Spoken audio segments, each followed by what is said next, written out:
Last వీడియోలో మేము గుడికి వెళ్ళి ఎలా ఎంజాయ్ చేశామన్నది చూసాం కదా. ఈ వీడియోలో గుడి నుంచి ఇంటికి వెళ్ళిన తర్వాత ఏం చేశామన్నది ఈ వీడియోలో చూద్దాము. లాస్ట్ వీడియో చూడని వాళ్ళు ఉంటే డిస్క్రిప్షన్లో లింక్ పెడతాను, తప్పకుండా క్లిక్ చేసి చూసేయండి. మీరు కూడా బాగా ఎంజాయ్ చేస్తారని అనుకుంటున్నాను. ఇక ఈ వీడియోలో అయితే మేము మండే గుడికి వెళ్ళామని చెప్పాం కదా. సండేనే నాన్ వెజ్ తెచ్చుకున్నాం, మటన్ తెచ్చాము, కానీ చేసే తీరికైతే లేదన్నమాట. ఆ రోజే తోటలో ఏదో పనునిందని అమ్మ తమ్ముడు ఇద్దరు వెళ్ళిపోయారు. ఇక ఆ రోజైతే మటన్ చేసుకుని తినడానికి మాకు తీరిక కూడా లేదు. ఇక తోటలో పని అంటే కొంచెం ఎక్కువ వంట చేసి వాళ్ళ మనసులకు కూడా తీసుకువెళ్ళాలి కదా. అందుకోసం అయితే మేము మటన్ తీసుకుని వచ్చి ఉడకబెట్టి ఫ్రిడ్జ్లో పెట్టేసామన్నమాట. మండే ఇక మార్నింగే గుడికి వెళ్ళాలని ప్లాన్ చేసాము.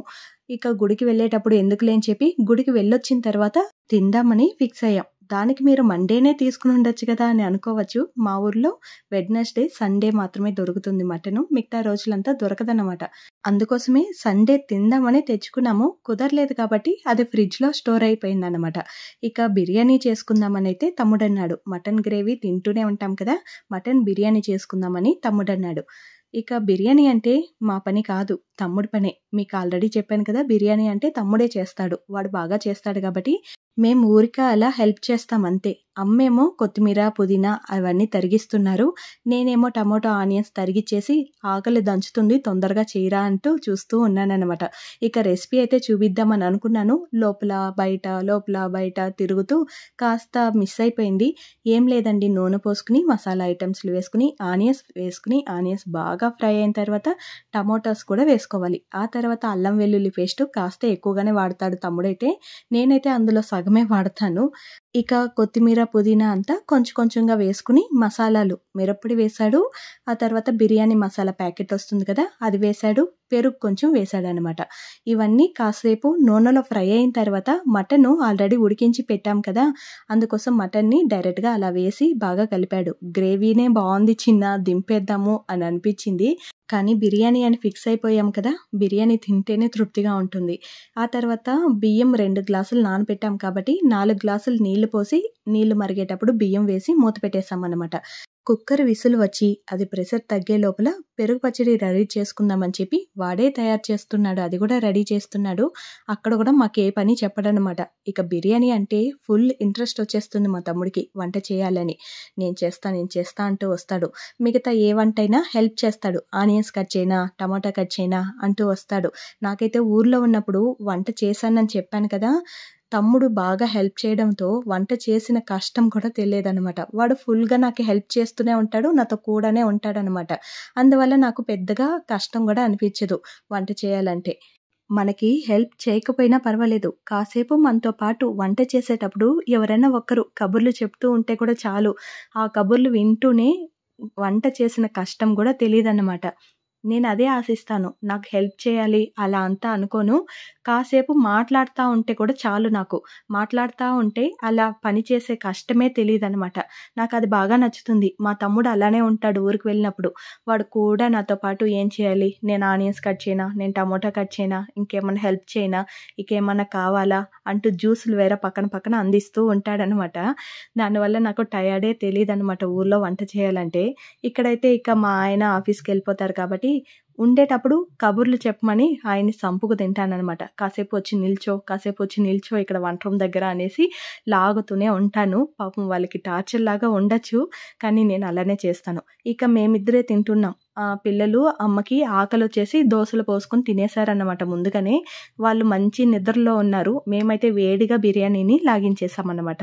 బిర్యానీ తిన్న తర్వాత మంచిగా ఒక నిద్ర వేసేసాం, ఒక 1/2 అవరే. చాలా బాగా నిద్ర వచ్చేసింది, పడుకునేసాము. ఇక సాయంత్రం అయితే అమ్మ పప్పు బిళ్ళలు చేస్తానన్నారు. మేము దీన్ని పప్పు బిళ్ళలు అంటాము, చూడండి మీకే తెలుస్తుంది, మీరేమంటారో తప్పకుండా కమెంట్లో తెలిపేయండి. పప్పు బిళ్ళలు, వాటువడ అంటామన్నమాట. బియ్య పిండిని అంటే బియ్యాన్ని బాగా కడిగి ఆరబెట్టేశారు, పచ్చి బియ్యాన్ని. అది ఎండకి ఒక 1/2 అవర్లోనే బొరుగులైపోయిందనమాట. ఆ తర్వాత ఉద్దిపప్పును కొంచెం ఫ్రై చేసి బియ్యము, ఉద్దిపప్పును తీసుకుపోయి మిల్లుకు పట్టుకుపోయి ఇలా పొడి చేసుకుని వచ్చేసామన్నమాట. శనగపప్పు నానబెట్టి ఉంచారు. ఆ తర్వాత మిక్సీ జారులో ఎండుమిర్చి, వెల్లుల్లి రెబ్బల్ని కచ్చాపచ్చగా గ్రైండ్ చేసుకున్నారనమాట. ఈ ఎండుమిర్చి గ్రైండ్ చేయడానికి మమ్మీ నువ్వు చేయి, లేదు నువ్వు చేయి నాన్న, మమ్మీ నువ్వు చేయి, ఎందుకంటే ఇద్దరికి కారం పడదు, అందుకోసం ఇలా సరే నేనే చేస్తాలే అని అమ్మే చేశారనమాట. ఇవన్నీ వేసి ఉప్పు కొంచెం వేసుకోవాలి. మొత్తం బాగా మిక్స్ చేసుకోవాలి. వేడి నీళ్ళు కాస్త గోరువెచ్చగా ఉండే నీళ్ళతో మిక్స్ చేసుకున్నామంటే బావుంటుంది. ఈ మధ్యలో ఇంకొక జ్యూస్ అయితే చేసిచ్చాడు తమ్ముడు. సాతుకుడి జ్యూసు. అదే ఆరెంజ్ జ్యూస్ చేసిచ్చాడనమాట. అమ్మ అయితే పిండి బాగా కలిపిచ్చేశారు. నేను ఉండలు కట్టి నేను ప్రెస్ చేసి ఇస్తానంటే, అమ్మ నువ్వు ఉండలు మాత్రం కట్టి చాలు నేను ప్రెస్ చేసుకుంటానని చెప్పి అమ్మ అయితే ప్రెస్ చేసుకుంటున్నారు. ఇలాంటి ప్రెస్సింగ్ ఉంటే కొంచెం ఈజీగా ఉంటుంది. లేకపోతే కాస్త కష్టంగా ఉంటుంది. ఇది ఉండడంతో చాలా ఈజీగా పనయిందనమాట. ఎంతసేపు అంటారు? ఒక 2 గంటల సేపే అయింది. కానీ చాలా ఎక్కువే కాల్చాము.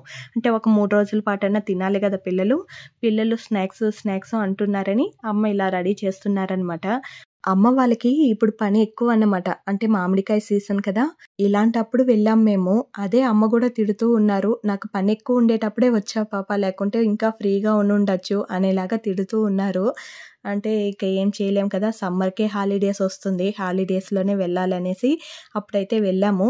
అమ్మ ఇంకా ఫ్రీగా ఉండుంటే మురుకులు, ఇంకేమన్నా స్నాక్స్ ఏమైనా చేసిచ్చుంటారు. అప్పటికి రవ్వ లడ్డు అవి కూడా పడదామన్నారు. నాకే ఓపికైతే లేదు. నాకు ఆ లడ్డు వద్దు, ఈ పప్పు బిళ్ళలే చాలమ్మా అని చెప్పేసాను. ఉండు నాన్న పిల్లలు తింటారు అనేసి మరుసటి రోజు మళ్ళీ గొడవ పెట్టుకున్నారు రవ్వ లడ్డు చేస్తానని.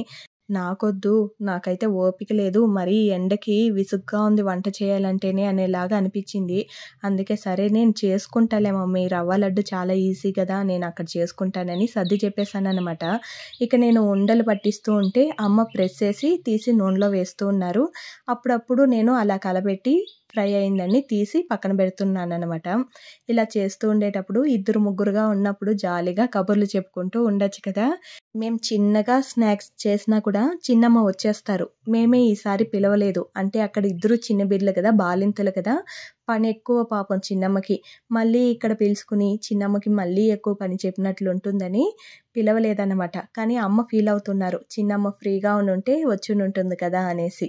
అది అలవాటైపోయింది. ఏ పనైనా చిన్నమ్మ మాతో పాటు ఉంటుంది. ఇలాంటి పప్పు బిళ్ళలు, మురుకులు, నిప్పట్లు ఏది కాలవాలన్నా చిన్నమ్మ లేకుండా కాలవదన్నమాట అమ్మ. అందుకని ఫీల్ అవుతున్నారు. చిన్నమ్మ ఫ్రీగా ఉండుంటే చిన్నమ్మ కూడా వచ్చునుంటుంది కదా అనేసి. సర్లే పని ఎక్కువ కదా, పర్లేదు మనమే కాల్చేద్దామని చెప్పాననమాట. ఇక మేము సాయంత్రం కూర్చుంటేనేమో నైట్ అయిపోయిందనమాట. మా తమ్ముడు సాయంత్రం నేను రోడ్డుకి వెళ్ళొస్తానని వెళ్ళాడు. వాడు తిరిగి వచ్చే లోపల నైటే అయిపోయిందనమాట. ఎంతసేపు కాలుస్తున్నారు, ఒక 10 రూపాయలు ఇచ్చుంటే 4 వాటవడాలు తీసుకుని వచ్చి తినేసి ఉండొచ్చు కదా అనేసి మా తమ్ముడు గేలి చేస్తున్నాడనమాట. సరే ఇంత ఇస్తారా ఏంటి 10 రూపాయలకి, మనం కాల్చుకునేదే కమ్మగా ఉంటుంది, ఎంతైనా తినచ్చు కదా. అదే రోడ్లో కొనుక్కొని వచ్చామనుకో 4 వస్తుంది. వాళ్ళది బాగానే ఉంటుంది, వాళ్ళు మంచిగా చేయరని కాదు, వాళ్ళది బాగానే ఉంటుంది. కానీ మనకి నచ్చినంత తినలేం కదా, 1, 2 తినగలుగుతాం. అదే మనం ఇంట్లో చేసుకున్నామనుకో ఎంత కావాల్సి పడితే అంత తినేవచ్చు అనమాట. ఇక ఇవన్నీ చేసిన తర్వాత పిల్లలిద్దరి దగ్గరికి వెళ్ళలేదని చెప్పి నైట్ అయితే అక్కడికి వెళ్ళాం. ఇది అలవాటైపోయింది మాకు. చిన్నమ్మ వాళ్ళ ఇంటికి పని అవ్వకముందు చిన్నమ్మ వాళ్ళ ఇంటికి వెళ్ళిపోతామన్నమాట. ఇది చిన్నప్పటి నుంచే అలవాటైపోయిందనమాట. ఇక ఆ స్టెప్స్ పైన కూర్చున్నారు కదా, వాళ్ళైతే పొద్దున్న 6 గంటకి లేస్తారు. పాటలు పాడుతానే ఉంటారనమాట నైట్ పడుకునేంత వరకి. కాసేపు నోరు మూసుకోవచ్చు కదా అంటే, నోరు మూసామంటే కళ్ళు తిరిగి పడిపోతారంట వాళ్ళు. అలా అనిపిస్తుందేమో వాళ్ళకి. ఇక చిన్నమ్మ వాళ్ళ ఇంటి దగ్గర కాసేపు ఉండేసి టయర్డ్ అయిపోయింది అని చెప్పి వచ్చి తినేసి పడుకునేసామన్నమాట. అంతే. ఈ వీడియో మరి మీకు నచ్చిందా లేదా తప్పకుండా కామెంట్లో తెలిపేయండి. నచ్చితే లైక్ చేయండి. సబ్స్క్రైబ్ చేసుకునే వాళ్ళు సబ్స్క్రైబ్ చేసుకోండి. Thank you for watching. Bye.